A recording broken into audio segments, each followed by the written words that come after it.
On dit souvent que les fleurs, c'est le sourire de la terre. C'est plein de résilience, c'est créatif, ça offre des couleurs, ça peut être imprévisible aussi. Puis je pense que ça vient me chercher dans toutes ces caractéristiques-là. Je pense que c'est ça qui m'attire autant chez les fleurs. Ma grand-mère maternelle, c'est une artiste dans l'âme. Et puis c'est elle, assez tôt, qui m'a initiée aux fleurs. Donc on faisait des arrangements floraux. Des fois, les rêves sont peut-être plus enfouis, puis on continue notre petit chemin de vie.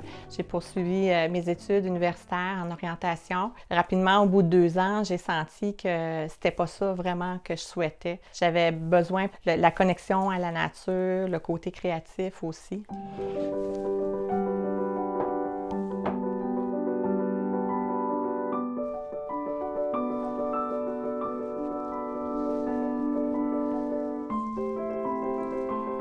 J'ai quitté la vie que j'avais au Québec. J'ai quitté ma famille, mes amis. Je suis partie vivre au Costa Rica. Je pense que c'est un voyage qui a quand même changé ma vie, qui a influencé beaucoup la suite. C'est là que j'ai découvert une façon de vivre qui était vraiment en harmonie avec la nature, au rythme des saisons, dans une lenteur que je n'avais pas connue jusqu'à maintenant.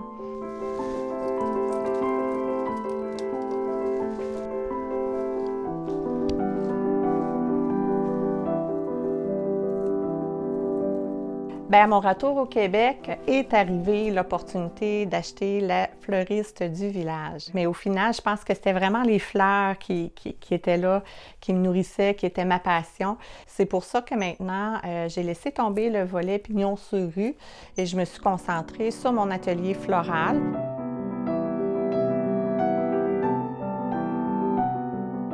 Il faut dire aussi que je ne suis pas une fleuriste traditionnelle. Une bonne partie de mes créations florales sont faites avec les éléments cueillis en forêt.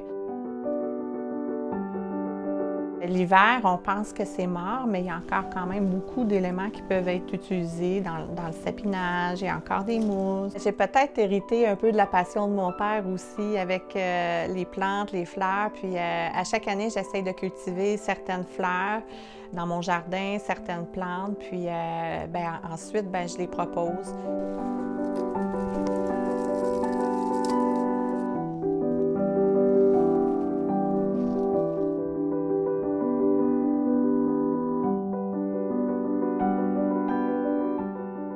Oui, c'est quand même un travail parce que ça demande du temps, de la constance, mais c'est quelque chose qui se fait, somme toute, dans la lenteur, dans l'amour des plantes et puis dans le moment présent, de prendre le temps de prendre le temps.